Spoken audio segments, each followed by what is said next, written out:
Hello everybody, so this is going to be another analysis. In this particular game we're looking at a game supplied by Fat Cat Attack on our Learn Dota 2, whose name is Catburger in this game.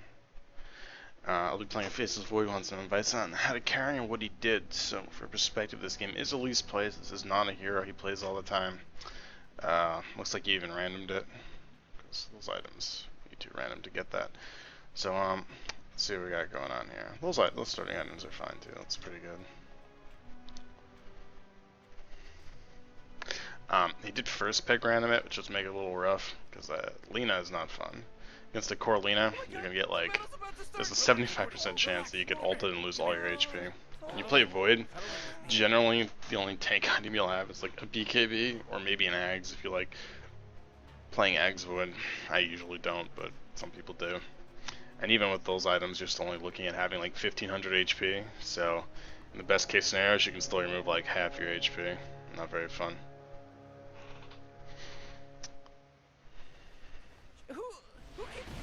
Probably should have. Do you get it? Oh, you do. No, she got it.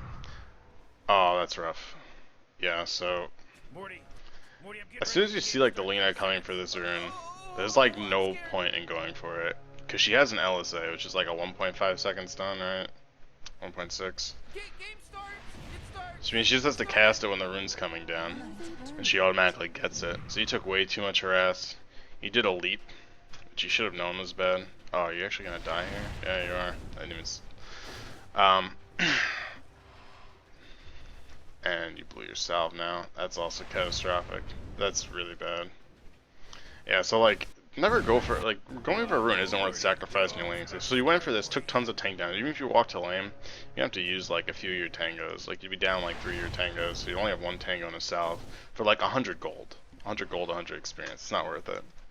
You try and salve up on top, you get destroyed. So now you lose your salve instead of all your tangos. But you feed a kill to the Visage. Oh, traded kill though. That's pretty bad though. It's not worth taking that risk, pretty much ever.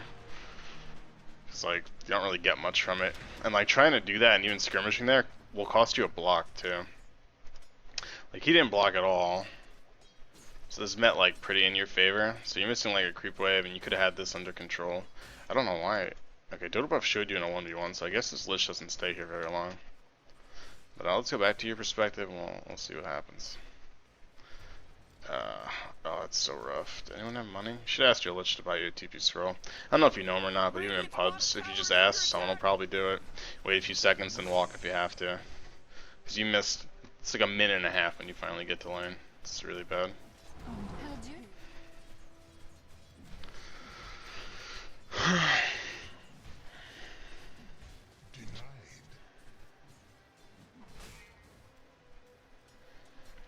In this game, you might want to get the 4-man shield early, just to let you trade that creep wave better with him. What does he got going on? He doesn't have a stout. You came here. Okay, this is another huge pet peeve of mine. Getting a Quelling Blade on an offlane hero, dude. You don't come to this lane expecting to creep. You come to this lane and your goal is to fucking survive. He came here like, I'm ready to creep, and if you look at this and you see this, like, look at your hero. It's so tanky. Is this showing correctly? It should be. Yeah, okay. You got 4 armor, you have a shield, you have tangos. Go fucking trade with this guy. Like, in creep waves, who cares? He will lose way more than you by trading in creep waves because he has no stout shield. And he also has minimal regen. So right now he's getting like way too much out of this lane. Because when you first come into your lane, like let's even go back a minute and a half.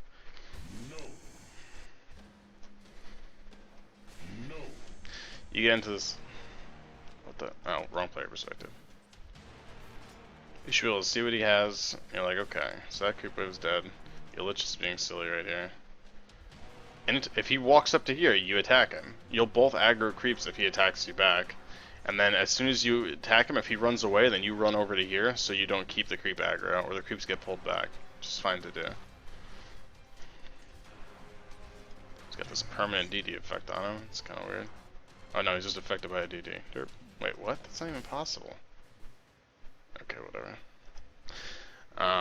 Yeah, so right here you could have bought the poor man's shield, and like don't be scared if necessary to like send yourself more regen. Like if you're trading with this guy and it's hurting him a lot, then yeah, send yourself more regen, whatever it takes to keep you in lane to get what you need. You don't like if you're planning to do the Battle Fury build, you can get a Ring of Health. I pretty much never do it. I like the Mjolnir one a lot better. Some people prefer the Battle Fury. I'm not a big fan of it. You get the Ring of Health just as like a form of regen. Yeah, that's rough. Yeah, this is probably just unfamiliarity with how to creep this hero. He's probably one of the easiest heroes to creep with. Immense base damage and a Quelling Blade, you're hitting for like probably almost 90 here. So much damage. It's like a 40% buff, right? 140%, yeah. So it's almost like it's like a 30 damage increase. Really high. But there, just auto him. Don't run from him. Don't you cower. You man up on him right there. Like, you shouldn't go on a safe lane like, oh, I'm a carry, I just want to pass the laning phase and to just hit my creeps and ignore the enemy offlaner. Like, when you're in a safe lane position, if you can harass the enemy offlaner and do damage, and you can trade beneficially with him, then do it. So that's a pretty big mistake. That just comes to analyzing your lane and knowing what your hero can do. Obviously, you don't fully understand hero, but what you do know, which is very easy, you can see this on any hero. You go into this lane, you have a stout shield. He does not have a stout shield. He has a Quelling Blade and like a wand. You have higher base armor. Oh no, you don't have the ring of. If you have the ring of protection, it'd be better too. But whatever. I would have started the ring of protection in place of the circlet and kept all the regen because you're not really going to use the circlet. That's a lie. You can get a quill on this hero, which is really good. But you can get the circlet later. Well, the ring of protection also helps you trade earlier on because his base armor is like 3 or 4, so going to 7 is like another huge jump. And that with the stout shield / poor man's shield lets you trade like really well. But we've kind of beaten to death like trading, I suppose. Just go a little more and see what happens. You're like posturing too much here. There's no reason to really walk around. He's not gonna like harass you, and like you're just confusing yourself. And if he wants to harass you there, then you could jump him. You have a huge creep wave right now, so that's another thing. Like when it comes to harassment, you shouldn't be leveling this either. You should max this first. The only time you max that is if you're in like the off lane or something. And you won't even max it, you don't get like 2, maybe 3 levels in it over that, just because it gives you the initiations. But like, you're clearly in a carry position here. Shouldn't be scared here either. Anytime you have the creep wave advantage, it's disadvantageous to trade, even assuming like equal everything. Like if he has stout shield ring protection or something, and you have stout shield ring protection, he's still in a bigger creep wave, so you have to be scared to trade. But it's still not advantageous trading for him, so.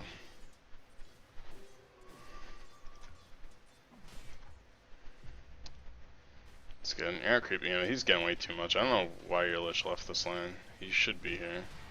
Where did he even go? Just to go annoy them. Greens, a bristle. Yeah, that's what this lane needed. More people in it. Like, cause you could have, like, if they wanted to solo that, that's kind of okay. They should put the Lich bristle here, and you could just jungle the axe. This is like bordering on redundant. It's a stupid lane. Oh, man, what? Get up on out of here, 'cause Radiant just fortified.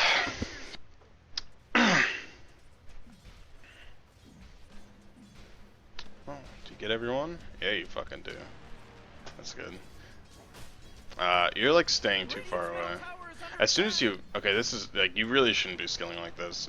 To get your kills, like if you notice, not only does the damage scaling on this ability increase, damn it, I didn't want that to go like that. Not only does the damage scaling on this increase like 40, 50, 60, 70, but the percent chance increases too. So now 1 out of 10 hits are going to be a bash versus max level 1 out of 4. You want max kill potential when your ult is up, and this is not delivering you max kill. This is not delivering you max kill potential. This is. Because what you want to do is like sick, like your fucking ult's up. He doesn't have a bottle either. He's approaching this lane really wrong. The only way this lane should be a problem for you is if this Dragonite can freely bottle crow or freely get the rune every time. That's the only time this should be annoying. Besides that, you should slaughter him, because like the harass can be really annoying from him spamming this on you. But I think he used like 3 dragon breaths his entire laning phase. Like it's practically nothing. But yeah, so that sacrifices your kill potential. And if you like called the Lich up here, like, hey Lich, I'm 6, come up here. Look at this guy. He's not even leaving right now. You're like, Lich, come up here. You start autoing him. The Lich Qs him. And he's like trying to run away, and the last second you chrono him. You don't even need to chrono initially. There's no reason to do that. You leap at him, start autoing him, have your Lich Q him, you follow around and auto him, and then if you need to, you drop the chrono. Or if he gets like kind of far away, like you don't want to be continuing your dive to here because that's where TPs can come in. But if you think he's gonna like get away, like this is a waste of time. Oh, never mind, your Quap is here. I wasn't paying attention because I was talking. But your Quap's also a fucking idiot. Use your fucking E. Use your fucking E. Is he really not gonna get it? Okay, now he's still asleep. Alright, so you get that, but you I watched the whole thing in slow motion. That was a poor idea. Yeah, your Quap was an idiot, but that was good. You got the kill on him. You shouldn't have even needed that, to be honest. He was so low. Like, you know, every time he uses chrono, it's down for like, what, over 2 minutes. It's a really long time to not have that. Like, let's look what his HP was.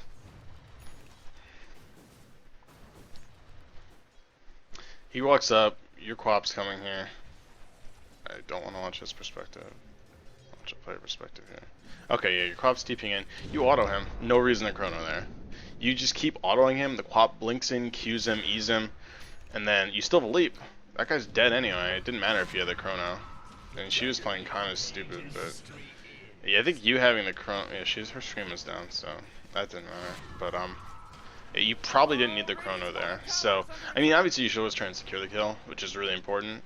If you're against someone like an AM or like a Quap, then blow your fucking chronosphere. Make sure this fucking person dies, because those heroes, if they get like a second, then they can like escape using their blinks and whatever. But that's like a minor thing. It's not huge, but that's like the little things that add up. Because now if I'm this Dragonite, I'm like, okay, I have 2 minutes, so I have until 10 minutes to do whatever I want in this lane and not really be scared. I'm saying Dragonite while looking at a Juggernaut. That's good. He goes middle. He's got Zolt, so I guess he's just gonna go take objectives now. But let's see how you spend this time too, because I wasn't looking at that. You got that kill, which is good. You have your Morbid Mask. Hello? Can anyone hear? Radiant's bottom tower is under attack. Okay, you get this last hit, you should leave. There's no reason to sit here at this tower. You use this time and you go back and you be efficient. You farm this camp, you farm that. Because these creeps are going to do tons of damage. You should be spending your time getting more from your lane. Because you do not have a lot of farm right now. You only have 30 CS. And like, yeah, you were in a 1v1 most of the time, but you still should have way more than that. Because you could have farmed this camp. Definitely farm that camp. Maybe farm this camp. And then walk back over to meet the creeps right here. Then you can repeat that. This is a farming pattern I talk about in a lot of the videos and like a lot of heroes. And knowing when you can do this on heroes is kind of important. Him, as soon as you have treads and some regen, you can do it pretty efficiently. You should have your time lock max too, which makes the jungling a little better. But that's not the end of the world. And just having the Morbid Mask will let you sustain. It'll let you not get really low when you're doing it, which is important.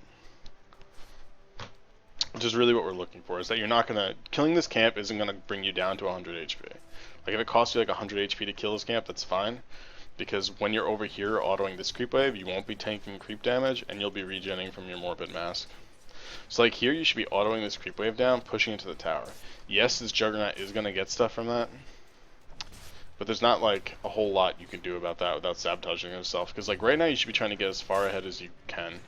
And like you're not going to be able to prevent this guy from creeping. Even with his shitty item build. Or skill build.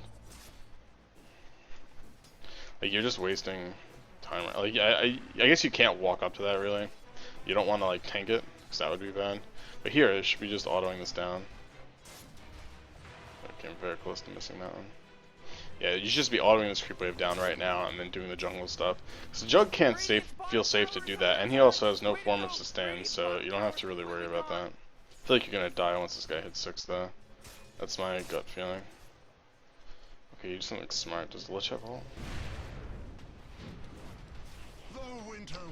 Fuck, we gotta go on that. I think you might not need the chrono there.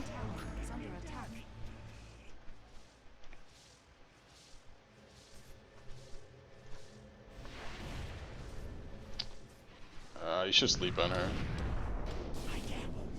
Yeah, I mean, that worked out because there's a bounty. Did you see that bounty there though, or was he invis? It's not invis, so I guess you know he's there. This Quap loves getting all up in your shit. Yeah, you could have just leaped on her and killed her. That's once again using your chronosphere when you don't have to. Like, it got you... I think the bounty was dead anyway,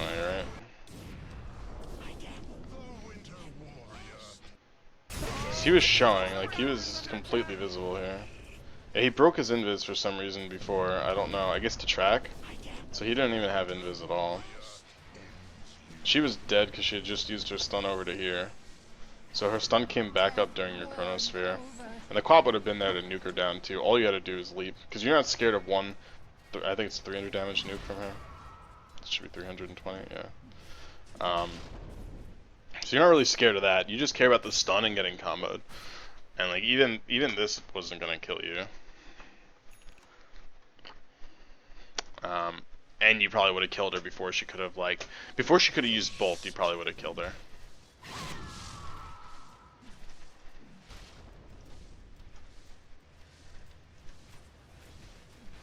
This is good too. I probably would have gotten like an Aquila. That's like a big pet peeve of mine. Anytime you're safe lane, you should always get a Bassi. And if you're an Agile, then you turn it into an Aquila. The reason for that is if you remember that push where I told you to go farm these woods over here, it was like at 8 minutes or so. Having an Aquila and turning it on, or a Bassi and turning on, gives all your creeps +2 armor, which means that tower is going to take an extra, it's like 1 or 2 hits to actually kill the creep. Shoots requires, let's say it's 2 hits. That's like a 9 creep wave or something. It's gonna take another 18 hits, and like towers don't attack really quickly. That's a huge amount of pressure you can apply with it. I feel like a Doom game where I was in like a 1v1, just shit all over the Shadow Fiend in like offlane versus safe lane situation, and he like left the lane, and I was able to kill the tower at like 4 minutes. I think it was 4 minutes because I had a Bassi and Scorch it. So I walked forward, tanked the creep wave, killed the creep wave. My creeps are still hitting it while they're under the Bassi effect, so they're still hitting the enemy tier 1 tower. Then I go back to hitting the tier 1 tower. And that's the difference the Aquila is going to make, or the Bassi, in those situations. Which is pretty important. You don't... So when you're activating your mom right now, you need to be switching to int treads. So you switch to int, activate your mom, switch back to Agi. I didn't see whether or not you did it, I was just giving a general tip. That'll save you mana in the long run, and that's the difference between you having like a leap chrono when you need to and not having it. Also, not having the Bassi costs you a lot here too.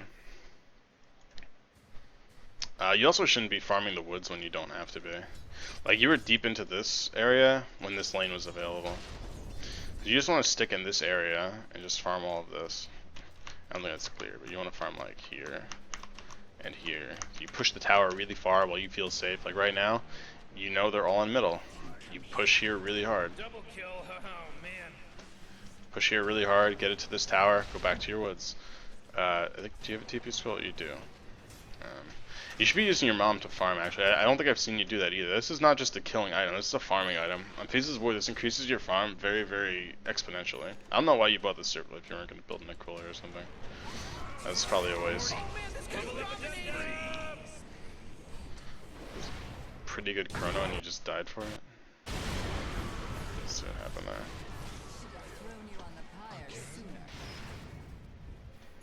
TPing in here.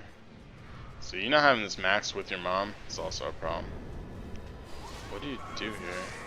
How do you die? Oh. The panic dying chronos are bad too. That did nothing for your team. Let's see how you took that initiation to them. Do you leap into this or you just walk up? You leap onto him. Just drop the chrono here.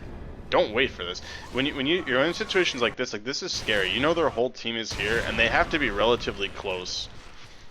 But you know, like, when you're going into this, you know certain things. You know their team's not here because you just spawned. You know their team's not going to be here. You know your team is here. You just saw them over here. His whole team has to be in this general area. You leaped on her, drop the chrono so the edge of the chronosphere catches her. That's all that matters. The edge of the chronosphere catches her.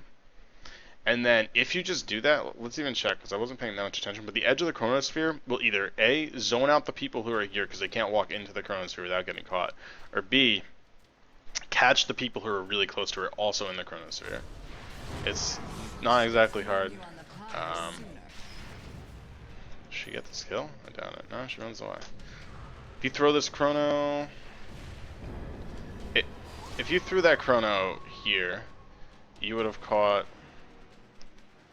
the edge of the Visage and I think the Juggernaut. And maybe this guy TPing in. Or he's TPing in and then... Why is this showing? That can't be a bristleback TPing in. I don't know why it's showing. Oh, yeah, right, it's a bounty. Duh, portrait screwed up. So if you threw it just on the edge, you probably would have caught them. Maybe Quap wouldn't have done some shitty one-person ult. And maybe you would have had like a huge fight. Instead, you're gonna die. Because you got greedy and didn't just throw out your Chronosphere. Because you don't, like, you're still a really weak hero right now. Particularly if you have your mom on, you're gonna get blown the fuck up. So watch it one more time, just to confirm this. You get in, you leap on her, you drop the chrono here. That should be like 3 kills. Instead, you get stunned into spin, and you get your chrono off while he's spinning. And your chrono, the chrono used to disable his spin actually, but it doesn't anymore. From what I've never actually seen the interaction. I know it was in the patch notes though. But yeah, so his spin is gonna do like 700 damage, and you get melted. And you still didn't. I'm gonna go back. I don't think you had your mom on. Yeah, you never even put your mom on for it. Like you bought a Mask of Madness, and you're only using it for the lifesteal. I don't think I've seen you activate it once yet. You've had it for like 5 minutes. Let's see what you do when you respawn. Not having a time lock max is also really annoying. You do not need leap maxed. Most of your initiations, particularly if it's a really aggressive one, you should not be using time walk to initiate on people. You use time walk to escape after getting a kill. So the way you'd go about getting those kills is, let's give like an example in like a lane or something. You should not be TPing here. Where the hell are you? Okay, you're walking. Like for example, if you want to go for a kill on this Juggernaut, and you're farming this area, you just walk up, point blank Chronosphere him. You walk up to this creep wave, you sit in this tree line, and like you know he's here, so he's probably gonna go to where this creep is gonna meet. So you could stand here, you'll know when he's there, you just walk up, you Chronos from here, and then you run over and kill him. That's it. Super fucking easy. And then, particularly when it's like really far up stuff, like let's say you weren't trying to chrono him here, you're trying to chrono him here. You walk up, you use like this fog, because he's like right here. You use this fog, chrono him right here, kill him. Let's pretend this tier tower is this tier 1 is like this can apply to many situations, not this specifically. Anytime you're close to where his team can respawn, you chrono, kill, and then you leap away, and that's what keeps you safe. If you're leaping into chronospheres, you can't leap out of the chronospheres. Which seems like it's a really obvious statement, but something you have to think about. Because you're still sitting there with your mom activated with 900 HP. So if you have that shit activated, and you don't have a way to escape from like someone who's gonna be able to close on you quickly, like maybe if the bounty tracks you and Alina's nearby or something, like they could probably get to you pretty damn quickly, right? Because if she uses a spell or something, then her fire is low and the bounty track's gonna make her faster. This guy's skill build sucks. Gonna have this max as fast as humanly possible. So great. But so this is like, okay, this needs to be maxed. This is non-negotiable. The way you want to skill is 4-1-4, and the order you get this or this maxed in. The only thing that changes how that depends, or how you determine that, is if you're offlaning, if you're under pressure, if you need this for an escape, then you get more levels than that. Either way, you still max this first, and then you go 4-1-4. The backtrack is just a nice thing to have. Like, you're never going to take stats over the back. You've never not caught one of your teammates in a Chronosphere. You'd never want to not max the backtrack. Like, you'd never get stats over it. But it's the least important thing. It's like the least important thing of these 3 skills. And not having this maxed, that's like the bash you're not going to get when it's the difference between getting a kill and not. Like, you'll go on the Juggernaut, you're in a Chronosphere. He has just enough HP to survive and is able to ult you, and the difference there is going to be the damage you've gotten from these time locks, or didn't get from them. Because it's an increase in damage and an increase in chance to occur. So 1 out of 5 hits versus 1 in 4 hits. The scaling on this is really, really important to have maxed. So that's hurting your kill potential right now. You also, since you had inefficient farm early on, it's still happening right now. You should still be in this area. There are people there, but you farm this and then push the creep wave. Like, they're over there now, so that might not necessarily be true. You're also not looking at this fight at all right now. So one thing that's really great and what you have going for you right now is the worst way to play Faceless Void is when you're the one position Faceless Void and you're your team's only form of initiation. You have an Axe right now, which is fucking great. What an Axe does is he initiates for your team and they surround to deal with this Axe, and then you get to jump and counter initiate and get a huge Chronosphere. When you're the only source of your team's initiation on a Faceless Void, you end up in these moments where you hit huge Chronospheres or you completely whiff a Chronosphere because you'll end up doing it blindly. Like the Axe can afford to see one person jump in and call. This call is on what, like a 10 second cooldown. It's on a 10-second cooldown on Berserker's call. He can blink in, get a call, and when he misses it, it's no big deal. If you miss this is a huge fucking problem. It's 2 minutes without one of the biggest teamfight ultimates in Dota. It's like probably second to like Black Hole or something, and how fucking strong it is. Yeah, because that's a big fucking deal. So you need to like use that to your advantage and try and get your initiates around that. And I know your itemization ends up being kind of shitty here. See, this is fine. Oh, so you do get a wand. I mean, that wand's like a little late. It would have been nicer to have early against the Dragon Knight. And you're going to sell it anyway. Like, he's a very slot-constricted hero because of everything you want. Having this wand is like kind of a waste. And Aquila would be way better. It'd give you more damage. Yeah. See, like, that's a... This is the thing I was talking about, like, how many seconds ago? I don't know, maybe like 2 minutes ago, and I'm like, this is the difference between you killing a Faceless Void and you, like, not... Or you say, you killing this guy and you not killing him. He healing wards gets away. Like, that 5% is the difference between you killing that guy and you not killing him, right? Or that 10 damage. Let's see how much he lives with here. We're gonna slow this the fuck down. How much do you live with? 50 HP. Let's count the bashes. Because, like, even if we're not looking, like, we have to count the bashes because you're doing double damage in bashes. So the difference would be 20 damage per bash. 1, 2, 2 damage, so it would have been 40. It would have been 40 more damage.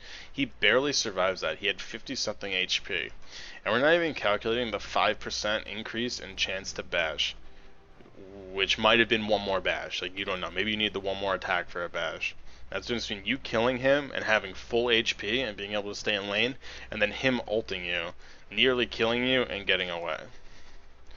Like, that difference is fucking huge. It's absolutely enormous.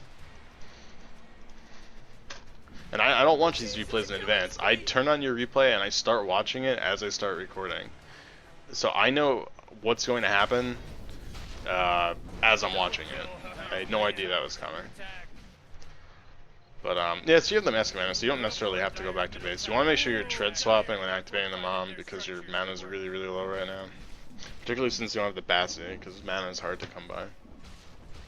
So you can't really play this hero like a Faceless Void because sleep costs more mana and stuff. So mana is like very valuable to you. Let's see. I'll see if you tread switch for this. You don't tread switch. It's like those are like the little things that improve your ability to carry. Because like your Chronosphere is up in 25 seconds and you don't have the mana to use it. So you should be making sure you have the mana to Chronosphere and Mask of Madness, and ideally Leap too. But like I said, a lot of your Chronospheres are going to be just walking out, chronoing, and then activating this. And right now with a tread swap, I think you'll have enough for both. Maybe. Would be close. Now I think you would. Now you definitely would. Radiant's top tower is under attack. So that's the problem. I like the Maelstrom too. Like I did talk about this in the beginning. The Maelstrom build is probably the best. In terms of damage output, it's the most you can do.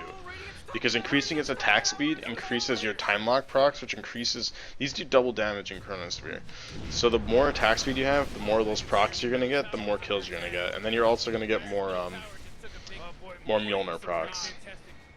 Or sorry, more Maelstrom procs, which is another huge source of magical AoE damage. And it farms... It makes you farm very quickly. The advantage of the... To stop for a second and just... Well, I'm not going to pause this because nothing's happening. You don't have a Chronosphere.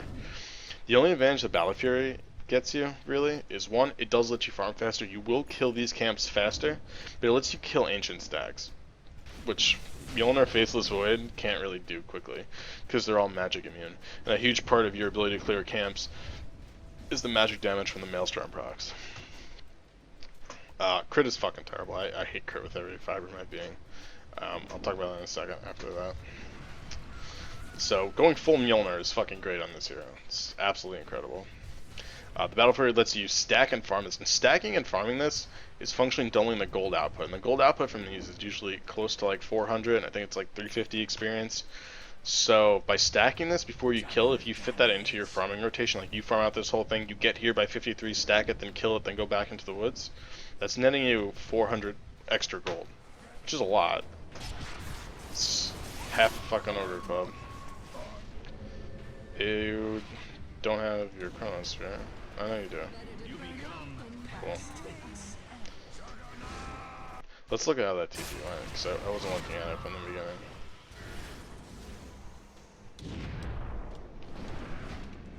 You did not have a word there. It was somewhat risky. You went for the easy. You went for like the easy Chronosphere too, and there's nothing necessarily wrong with that. But what's this shit on cooldown?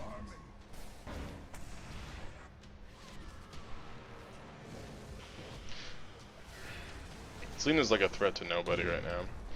You had a 2 or maybe 3 person chrono here you could have gotten. Like chronos for solo kills are fine, but you don't really want to do that in team fights. Are you actually gonna die here? It's a possibility. No luck. Yeah, if you got the bigger Chronosphere, like that Lena was a non-threat. If you got the bigger 2 or 3 man, it was a 2 man definitely, and then maybe a 3 if like, because when you hit that, the Juggernaut I think would have been on the very edge of it. Like, you definitely hit these 2. You're here. Oh, that was after the Chronosphere. You have to look at it when you get in. I loves hitting shitty fucking ults. You TP in. 1, 2. But you actually had her in the chrono too. I don't know, that blink on her part was really stupid. If you get in and you drop your chrono right here, fucking huge chrono.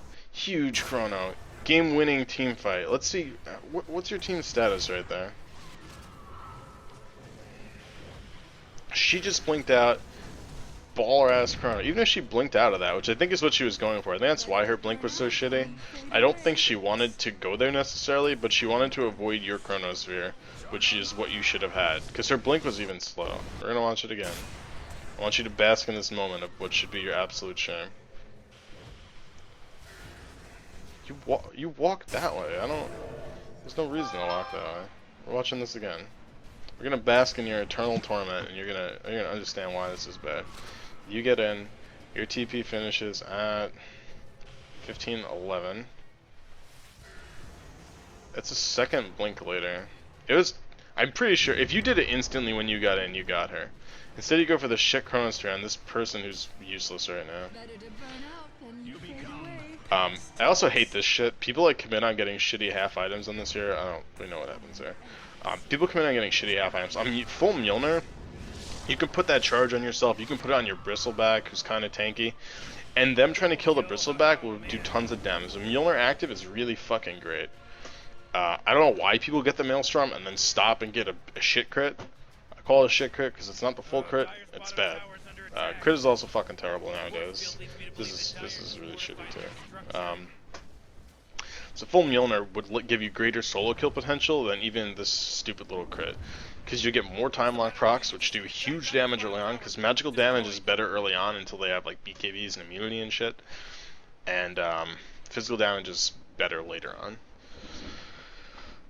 This guy hits like a truck all game though. But yeah, so you go for 2 half items and then you go for a butterfly. This hero doesn't have item slots like that. Like, you're gonna have to sacrifice a TP or your wand. You might as well just finish the Mjolnir or finish the crit. So on the topic of why fucking crit is bad, it's because crit was already kind of questionable in this here. Because you can get an MKB and you can stack on that magic damage because you get like a 35% chance to do 100 damage. I'm gonna say that's right. Hell yeah, 35% chance to do 100 magic damage, and it mini stuns. So your ability to interrupt TPs is even better. That menu stun is blocked by Magic Community, but your main bash is not. Um, so that's going to give you more damage, but like more importantly, so this guy clearly has Down syndrome, because you can see he has a fucking Vanguard and a Soul Ring and Tranquils, and we don't know what's going on with him mentally, but it's not something great. He should have evasion. This guy naturally builds evasion. He should build a butterfly at some point in this game, particularly if he sees you don't have an MKB. This hero can build a halberd, which is really good on him, because it gives him tons of HP and he's super tanky and it gives him evasion. Fuck Lena. This hero builds a Solar Crest. Oh, I think I was just talking about how bad he is, but he should also have a Solar Crest. One of these two should definitely have a Solar Crest. Really important. Halberd would be great too. So you're looking at a team that should build relatively like cheap evasion items, like sub 4K cheap evasion items, and like one hero is gonna get it. If you can discourage them building that, and it doesn't hurt you to go the MKB, like the damage from first damage item Daedalus and first damage item MKB are very comparable in damage. The only time you see a real difference is Crystallis and Daedalus scale better. I should probably look at your perspective while we're bullshitting here. Their damage as like a first major source of damage is kind of comparable. I think it might even favor Daedalus a little bit, but that's assuming you hit every shot. And then once you're not hitting every shot because they have some form of evasion, then it's not worth it. So any shitty little evasion item makes Daedalus inefficient. And now you have Radiance that gives mischance. You have it's damage reduction. It's not mischance, right? I forgot they made that change. It's damage reduction, yes. So you've got mischance from Medallion, mischance from Radiance, you've got Butterfly evasion, you've got evasion from Solar Crest, evasion from Halberd. You've got 3 major sources of evasion that are all really good items in this game for their team. Because you have like these 2 heroes who want the Solar Crest, this one wants a Butterfly and this one wants a Halberd probably. Or it wouldn't be bad for him to get a Halberd, he doesn't necessarily have to get it. But it would save one of his teammates if he disarmed you in a Chronosphere. So this is horrible. You can go full Mjolnir, and then if you need a BKB, you can go Maelstrom BKB. Like if this Lena went in Ags, you either need to catch her in the Chronosphere. We'll pause and look at that too. You can catch her in the Chronosphere, but if you don't catch her, she's actually not even getting out of Yules, so you don't even need a BKB. You just need to dodge her LSA, but you see it coming. Because a Yules is a huge counter to Void, because it forces you to get a faster BKB for a really cheap item. Because you need to Chrono and BKB and do as much work, or sorry, you need to Chrono and do as much work in your Chronosphere as you can. And if they have a Yules, that puts you up in the air for half your Chronosphere, which is so long. It's horrible. It's absolutely horrible, and you can't let that happen. Like when I see a Faceless where he doesn't build it, I'm like, cool. I'm just gonna build like 3 Yules on my team and just punish him, because that's not even necessarily a bad item. It might be a little worse now that it's not 700 range. They nerfed the range on Yules, so it might make it a bit harder for them to get in position. Like if you Chrono someone on one side and Alina's on the other, she might not be able to reach across and Yules you. Because it used to be like the whole range of the Chronosphere you could Yules, but it might be kind of close if you're on the edge. I think Chronosphere is like a 500 radius. I think. Pretty sure about that. It's in that area anyway. And Yules is now 575, so her shit's really bad. But like, you shouldn't play a game like they're bad. Their magic damage is also really nice, so you might want it a BKB anyway. But at that point you go full Mjolnir and BKB, just to ensure that you get as much done in fights that don't die. Your team had this kill. You didn't know that they were coming for this. You thought that was just a free kill. Just stay in the area. You just got this huge Chronosphere. You have BKB, you live there. I mean, I guess it's not really a fair statement because you couldn't. Well, it is 30 minutes. Like you should have a BKB right now. This is like you not having your next big item, which should be. In general, if I'm having like a decent Void game, at about 20-ish minutes, 20 to like 22, I'll usually have a full Mjolnir, Treads, a Mask of Madness, and an Aquila, and that's like my ideal. That's like an awesome timing for that. It's pretty good. So that's ideally what you should have. And then if we have that, let's say we'll even go 22. That's 7 minutes to farm 4,000 gold, which is a little over 500 gold a minute. Something you should easily accomplish. So you not having your correct farm, you dying too many times, that's a problem. And that comes with how you like took initiations and how you took fights. Like I don't think I focused on that enough. Like the way you were taking fights was bad. Like the one I pointed out down here where you missed a big chronosphere. There was this one middle where you didn't throw the chronosphere soon enough, so you died. Like in those situations, you can't hold on to it. This situation, you ran around in circles and then missed the chronosphere on 4. It was like a 4-man chrono, and Alina blinked here, and you're like, oh, I'm gonna kill Alina, but already blown. No, she didn't even blow her load. She just had no mana. So she's basically a fucking range creep because she had no mana when you went on there. This was kind of unfortunate. I think you focused the wrong target. I think that's what your problem is. Let's look at your player perspective. You should not be jumping into this. Let your team do this. They don't really have a great form of counter initiation.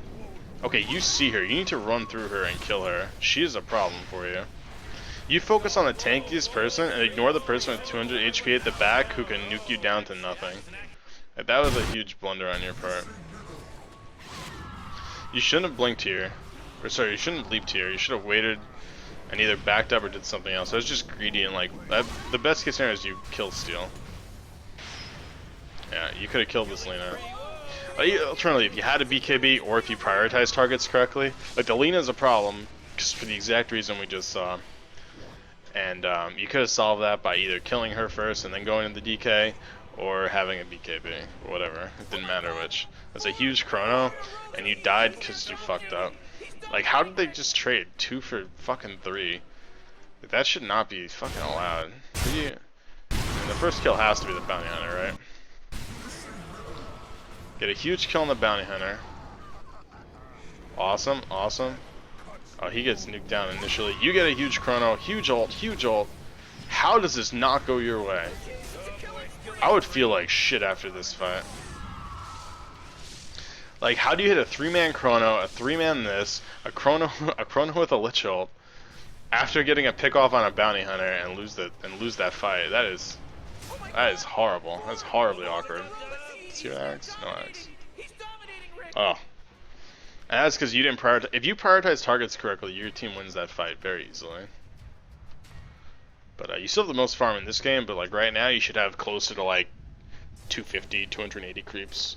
Most of my Faceless Void games where I have an okay lane, which you had a pretty fucking easy lane to be honest. Even if it was a 1v1, it should have been a very easy lane for you. Or at least, what I should say by easy is like a lane where you should be able to get all the farm you want. And have really no threat of getting killed, because he never had mana in that fucking lane. So you should probably have close to like 280 creeps right now, but because of your deaths and your inefficient farming, you don't. And earlier on I talked about the farming patterns, so you can go back and like listen to that again if you want. Because like those things are really important, because in the first 15 minutes of a game, that's when you could just be kind of like farming to your heart's content. Like 10's obviously a laning phase, and after that you can still farm a little more before you have to be really active. Because you want to like just farm the map as much as possible, and if someone comes to your lane, you call in a support if you need them, or you solo kill them with a chrono. Once you have mom treads, you shouldn't need people's help to get solo kills. You should just be able to get it. When she has his Ags, you're going to be a sad person too, because even if BKB is not going to help you. It looks like you queued up with BKB. It's good. But like, so the thing with the BKB timing against Alina, I see people do this on like gyros and like Lina and shit, is you have a timing. This hero does crazy magical burst damage that then turns into crazy pure damage when she gets an Aghanims. You need to have your BKB in the window where it negates her crazy magic damage. Because like I'll see a gyro get like an SNY or something. An SNY gives you 16 strength, which is like 350 HP, somewhere in that area. Which is a nice chunk of HP. But let's say she's level 11, it's not even half her fucking ult. Sorry, it's about half her ult that you're negating, and then this shit is still doing tons of damage. So if you so why would you get like an SNY on a gyro? And this goes back to you too. Negating all of this damage to where she's just right clicks, or shitty 100 damage right clicks. And his Blade Fury is not going to do damage, only his ult is. His Breathe Fire and his damage reduction, which is a huge thing, isn't going to affect you. Track Shuriken bounces aren't going to affect you. Those are a huge... Oh, and that, the Grave... Not Yeah, Grave Shield's what I meant, right? No, Grave Shield's not what I meant. Soul Sentence is what I meant. That nuke is fucking huge. It's like a 420 damage nuke when he has max souls, which he can easily get when you're chronoing someone. Those are all. Like, this is a 400 damage nuke. If you're caught in the spin, that's up to like 600 or 700 damage. I'm too lazy to do this, but it's 155 times 5 is 600, 750 damage. I'm too lazy to calculate reductions, but you get the point. So like 700 up to like 400, 300 end damage reduction. I don't even need to mention this, it's huge damage. And then a shuriken, like a 10-second cooldown, it's just 375. And you're here with 1000 HP. That is scary. This is a BKB. If you want to fight a lot, then you need the BKB, or you need to be hitting huge counter initiation chrono series, because you need to be super scared this game. Because if you don't hit their big spellcasting targets, or their spells are on cooldown or off cooldown when you jump in, then you will die. Fucking every time if they feel like targeting you. Because this is only going to prevent 25%. Even if you get super lucky and you dodge like that and like her Laguna Blade, you'll still probably die. And like putting your faith in luck isn't a smart decision. But like you did realize you needed the BKB, so that's good. But you should have known by their lineup that you would have needed it. You shouldn't play reactively. You should try and play proactively. Because if you had the items preemptively, then it would have put you in great shape. Like you wouldn't have lost like 2 of those fights. That's a cute chrono angle. I liked it. I was a fan.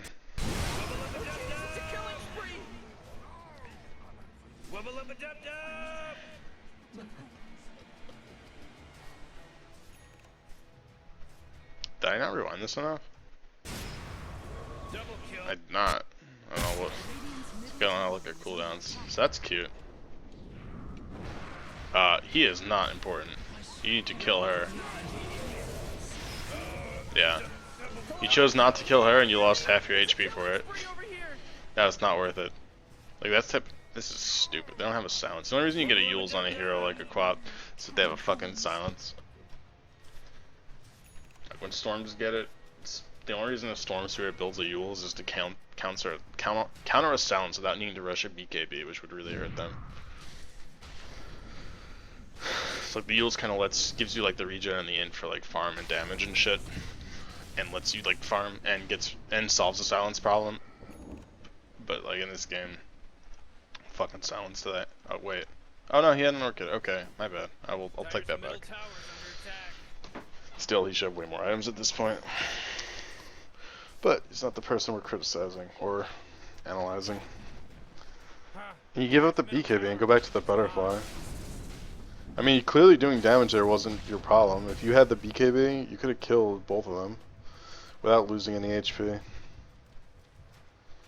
If it comes to the point where you feel you're super far behind, then you just have to build raw damage, but like completing these items is really important. And it's not physical damage that's killing you, so rushing a butterfly isn't pertinent. Like if you're getting man-fought by a Juggernaut, Juggernaut doesn't want to, you can't, okay, so MKB does not work on backtrack, so you cannot ever get true strike against this. You're always going to miss 25% of everything you throw at him. Spells, damage, whatever. The only thing that doesn't work on is effect. So if you throw a stun, you can dodge the damage from the stun, but you can't dodge the effect because that would be broken. And you'd never be able to chain stun avoid. But like, what? Every one of your deaths is to magical damage. Here, ugh, god damn it, I hate this. Okay, that's you trying to initiate with a Chronosphere. We'll go back to that in a second. That's the shit I'm talking about. You could have hit a huge Chronosphere or you're going to completely whiff it. And whether your team thinks you're a hero or a shithead is going to depend on which side of the coin you get. So let's look at this one. You died from all magical damage when you died early on. From like his spin killed you. Here you got, it wasn't Lena nuked, it was Visage nuked and Breathe Fire nuked. Here it was Lena who nuked you. You didn't die here, but that was a lot of damage you took. At no point have you ever died to right clicks, except over here you took a lot of right click damage, but that was because you're fucked up skill build. It's really bad. At no point should a butterfly feel like your next item. If you want more damage, you can finish these shitty items you committed on. Fuck, we want to watch that. You can finish your your shitty Daedalus or your Mjolnir, which will both give you a lot of damage. But the Mjolnir is probably better to kill a Dragonite. Because if you catch him without the BKB, you can do tons of magic damage, and since he has huge armor, physical damage isn't that great. So it kind of goes the same with him. If you catch him with the spin down, then the magic damage is superior. Like at any point, the magic damage is superior if they're not magic immune, because like most people only have the 25% resist, and like any Agi hero or this guy, because he gets free armor, it's gonna have more physical resistance than magic resistance. Let's see.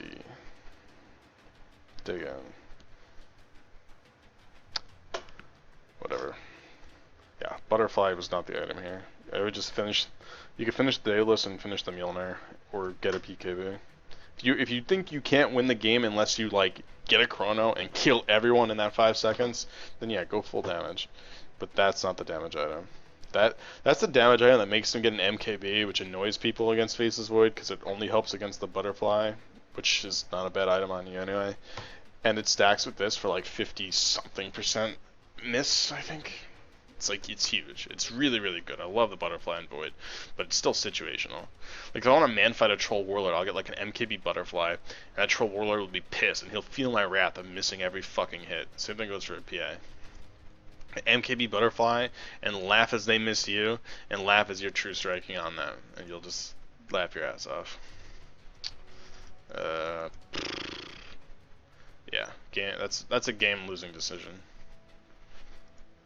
And I know you die a bunch more times this game, and it's gonna be because you don't have that BKB and because you don't have the damage. Did you? Oh, we're in free camera. Okay, there we go. That's our problem.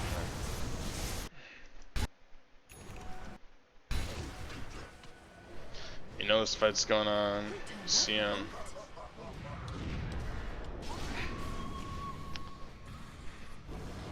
Yeah, that's rough. I mean, you probably shouldn't have gone for that. PKB, I don't think would have helped. That's because you hit a shit chrono. Because like, even if you hit that chrono, like, what do you get from it? This guy's BKB'd. You're going for the chrono on him, and then hopefully the other guy. You're not gonna kill him. Yeah, like maybe you kill him. That's gotta be a graphical thing. He can't still be BKB'd, right? Oh no, he was. That was just a 10-second BKB. Yeah, you're not gonna kill him in BKB. You don't have the damage for that. That leap was super unlucky because you pulled the Juggernaut with you and then killed your Lich and you. But that was just because you missed the Chronosphere and you made a bad decision. Like, you can't be afraid to just walk away from stuff, because your team wasn't in position to follow up for that either. Like, okay, you hit a 2-man Chrono. The only, like, let's even say we get the Visage. We get the Visage and whatever in there.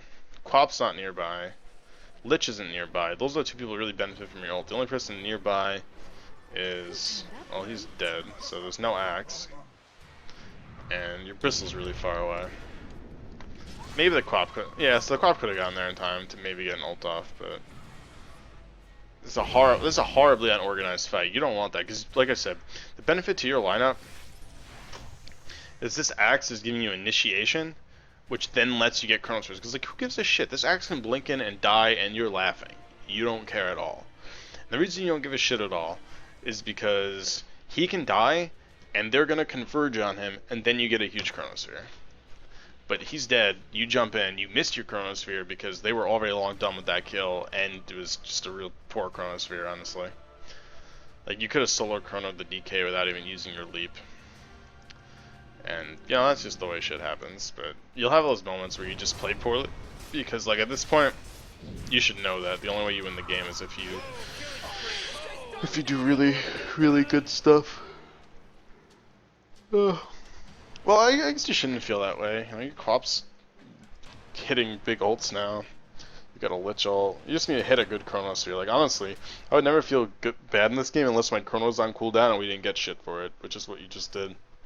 Because hitting a good Chronosphere into a Lich ult, into a Quap ult, is game-changing every time. And they can't just stay separated because of the Axe call. Like, they're either gonna let their person get picked by an Axe, or they'll have to try and converge and deal with the Axe. So anytime they want a high ground, they need to like get somewhere in position where that axe can call like maybe 2 people, and then he calls 2, and then you get a chrono on like 4, and that's game-winning shit. But it's the way life goes. I'm sure I could probably relook at this again and point out farming efficiencies, but I think the other stuff I talked about were like bigger problems. You hitting bad ultimates, the mid-game farming efficiencies, and the poor itemization is like a really big problem. As longer as this game. 10 minutes. And when you, another thing, when you show the eagle song, and then you die, it pushes back the timing in which you get the butterfly. Meaning they'll say like, oh, he has an eagle song, he's building a butterfly, I need a BKB. So like this Juggernaut should not be building a Satanic, he should be building, I guess if you really want a Satanic, you could eventually get it, but as soon as he sees that, you don't get the Reaver and you start building an MKB. So they can actually kill you. I don't really even... You just gotta kill, I guess we can look at it. That's cool, I guess. Thing is, like, that Chronosphere is on cooldown for a while now, so it's like 100 seconds and they'll be up in 20. So they'll have like a window where, if they execute it kind of well, they could 5-man where you won't have a Chronosphere. So like, the Chrono needs to be big targets, who will take a while to get up. Because using it for solo pickoffs at this point isn't really good, particularly when it's to kill a bounty and like a Lina with an Aegis. Because now they know like the only initiation they have to worry about is the axe call, because you're worthless. You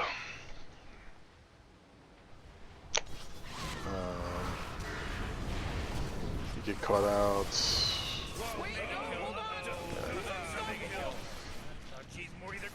You had jug ult that time, but didn't really matter at this point. I think you're actually, yeah, I think you died with your chrono should have been up there, I think. What did you do? I shouldn't have glossed over that, I apologize for that. That's why we're going back for it.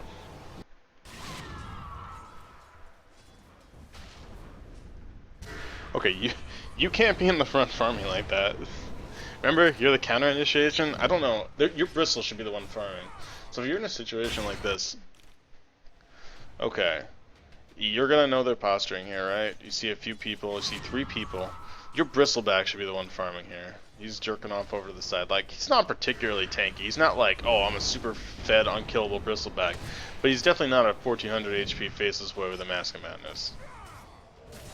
So you end up having to leap out of that, which is a problem. So because you're here, they're able to initiate, they hurt you, you get scared, and you have to leap away. But now a fight's gonna start, and you don't have your leap, and you have to like run up to get a Chronosphere if you want. And judging by how it's off cooldown, you don't manage that. So you get your leap, that's swell. He gets like a decent 2-man call. If you could have leaped here, I should probably not look at your perspective there.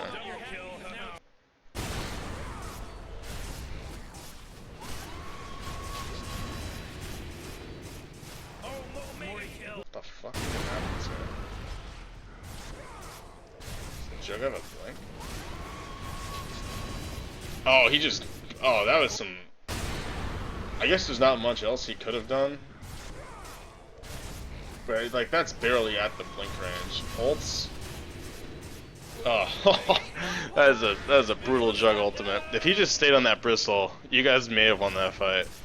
But he, like, went on the bristle, jumped up, and then jumped to you in the Lich. that is unfortunate incarnate. That is just horribly unlucky. But yeah, this whole, like, you see, like, they still didn't kill a bristle. Like, they're not that strong either. Like, if you baited the bristle, they won't go on the bristle. The axe gets a call, and then you get a chrono. Easiest game of your life. Easiest team fight. Like, the thing about being a Faceless Void, they want high ground against you, and it's super fucking scary. Unless you get caught, and then they get, like, some really lucky / good team fight. Which part of that luck was just you being out of position. Which isn't luck. That's bad play on your part. Yeah, like when you see that coming, you can't be the one up front. You cannot let them jump you. It's like a blink Oh, he doesn't have a blink. But like, let's say a DK had a blink or something. Maybe you would have played differently if you knew that. We'll pretend you won't for the sake of this example. He blink, Dragon Tails you. We know she has a blink. She blink combos you. You're dead. Pretty much no matter what. Unless you backtrack the Laguna, you're dead. Maybe you'll get lucky with one of the other backtracks, but I'm pretty sure you're dead regardless, because then he should be able to get that off, and he should die. Or if he had a Silver Edge, this guy should have built a Silver Edge against you. You don't have a BKB, Silver Edge disables your crit, and it disables your backtrack. So you would have taken like, there's no chance of you backtracking, and there's no chance of you critting with your chrono. So this DK's itemization is shit. You just got lucky, like none of them built evasion. You would have had the worst time in your life. It doesn't matter what happens from here. You're down 2 racks. It's too hard to get your combo off. Like, your combo is really strong when you're not missing any racks, but you're just missing too much now. So just to like summarize and like go back, try and give like an overview of what we observed. So you didn't play your lane correctly. You could have played more aggressive on the DK, because we observed that he came to lane with a Quelling Blade, ready to last hit in the off-lane position, which isn't something anyone should ever do. Comes to lane with a Quelling Blade, and like minimal regen. You screwed up over here early on, went for like a bounty rune that cost you a lot of HP, caused you to die, cost you some of your regen, and then forced you back to base. You had to walk back here. You get to lane a minute and a half in. That's the type of stuff that's like, okay, I can't be here. Because best case scenario, I get 100 gold and take a bunch of harass. Worst case scenario, I take a bunch of harass, don't get 100 gold, and then you know you died. That was literally the worst case scenario that you could have envisioned. I guess your Lich dying would have made it worse, but for you that's the worst. We don't care if the Lich lives or dies. It doesn't matter. Your lane, you didn't play aggressive enough. Like, you could have traded with him in there. I think you shouldn't have gotten a wand. You should have gotten the Ring of Protection as part of your start instead of the Circlet. Because you want to build a Aquila usually, or at least the Bassi. And you can finish the Bassi at the side shop if you have the Ring of Protection. And like, the Ring of Protection, the Stout Shield / Poor Man's Shield, and all your regen would have meant you could have zoned that guy out. He didn't get a bottle, so you were never under any threat. So you didn't end the laning phase with a lot of creeps. I think it was something like mid-40s in that area. So you get way more creeps, and then after like you have the Morbid Mask, or if you have some of your regen left, you start jungling and bouncing back between the lane and the jungle. So like, you push a creep wave, kill this camp, come back, push the next creep wave, kill this camp, come back, kill a creep wave, these camps have respawned, do it again. You just keep repeating. Then somewhere in the mid game, I think you were farming here a lot when there was like a 3-minute period where this was available. So you want to get as much creeps as you can the first 15, particularly in a hero like that, because you want to be a little more active after that. And that's when you can afford to like creep and then TP in when they're trying to 5-man and take objectives. And you TP in and get a big Chronosphere. So you need to improve how you're efficiently farming, and that's on pretty much any carry. Almost any carry can abuse the jungle like that, or they're generally not the best carry. There's not very many exceptions to that. Like a Drow can do that once she gets like 6, she can jungle really efficiently. I guess maybe Razor would kind of have trouble doing it. But like anyone else, anyone with a bottle can do it, even if they don't have like innate regen. Anyone who gets a Ring of Health can do it. Anyone who gets a Morbid Mask or some form of lifesteal can do it. And other heroes can do it with certain other attributes that they might have that lets them do it. Like a DK is innate regen, so he doesn't need those things. But like, so you didn't use that efficiently. You were inefficient with your farming when you could have been doing this. Your first like TP to a major team fight, you get really greedy with your chrono, run up, and you die as you get your chrono off. That's a horrible thing. Because not only are you feeding them kills, wasted your chronosphere, and you died, but like, because you died, and because of all that, you lose like huge farming potential. Being dead for that 40 seconds or whatever loses you 40 seconds of farm. You have to walk back, you have to buy a TP, and you fed them gold. So collectively it probably loses you like a minute and a half of farm, which is like 1,000 gold for literally nothing. You get another bad chronosphere here where you TP in and you just like you have the axe, so you should always be trying to initiate behind that. If you didn't have the axe, it would make the game a little different, but in that case you just play safer. You never try and do something. Like, the only time you try and make those huge jump chrono plays or something like that, or do like really risky stuff, is if your team is so miserably far behind and that's the only way you can be in it. Like if you're your only form of initiation, they're pushing your high ground, and you're like, I need to hit a 5-man chrono or I die. Then you see a person and you hope for the best.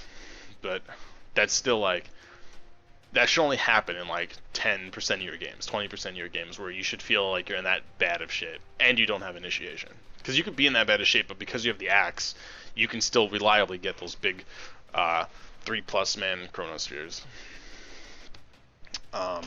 After that, your itemization is really shit. These half item things are really bad. Crystallis and Daedalus overall are not a very good item anymore, just because there's so many sources of evasion, and then not being able to true strike that, because this is a choice between Daedalus and Crystallis, right? So if you can only choose one, and you get a Crystallis or / Daedalus, or sorry, I said Daedalus and Crystallis. It's a choice between Daedalus and MKB. If you can only choose one, then you want the one that's going to give you more reliable damage. And since they have so many heroes to get evasion, every single game should have a hero who's getting like a Solar Crest, or a Halberd, or a Butterfly. Like how many times are you going to be against a team that doesn't have a person who carries a Butterfly, which means Agi carries a tiny. Butterfly's not a bad carry item anyway, so it's not a horrible item to get regardless of what you are, except maybe int cores, like a strength or an Agi core can get a Butterfly reasonably. It's not a terrible item. Someone who can hold a Halberd, which is like strength heroes, or like a utility core, can probably hold it too. It wouldn't be bad. It's definitely less common. Or a support / offlaner / core, support core, or any supporter core who could easily build a Solar Crest, which is like almost every hero, because that item's fucking incredible. So like, because almost every person on their team would build some form of evasion, the MKB is horrible. And almost every single game you're going to run into, because every person builds evasion, the Daedalus is horrible and the MKB is what you want. And even if it's not, the MKB future-proofs you against that. Because even if you're like, okay, well I can get the Daedalus and I'll get the MKB later when they build evasion. If there's someone who might build it like super late, like, I don't know, I guess a Luna would build it as like a last item or something. You're like, well I can get the Daedalus and I can do that. But then you fall behind, and then she gets a Butterfly when you don't have a Daedalus, or you don't have the MKB, and that's you losing a fight. So it kind of future-proofs you against people who want to build evasion, while if you go for the Daedalus and then you die in a fight, and they finish that evasion item, then you're in a heap of shit. Because it doesn't require many lost fights or much time for support to go from not having a Solar Crest to having a Solar Crest. Like, that's not a whole lot of gold. Building a oh god, why am I forgetting? Medallion is a very easy build up, and then the difference is 1800 gold, which is one big team fight where you get like a couple of kills or an objective or two. So this is just never worthwhile, pretty much ever. Full Mjolnir is always really great too, and then you could have gotten the BKB, and like this game should have shot early BKB too. So we have inefficient farming, taking fights very poorly. And another huge thing was your itemization, because like having correct itemization would have halved your deaths at least. The only deaths I really recall, like you died from Juggle here and here, so at the very least 2 of those deaths, and I'll give you the benefit of maybe 1 it wouldn't have helped against, but like you died from magical nukes all the time during the mid game, and now she has an Aghanim's, which makes it a problem, but you're still preventing a huge amount of magical damage. You can purge a track, you prevent the spin damage, you prevent him from fucking constantly nuking you every 4 seconds. You prevent the damage reduction, which could be a real problem in your Chronosphere too. So that about concludes it. I hope that helps out a lot. If you have any questions, feel free to shoot me a message on Reddit. I don't know if YouTube has messages, I've never checked them, but or you can just message me on Steam, add me if you want. Alright man, best of luck. I hope you have better luck in future games. I hope the video helped out. Good luck.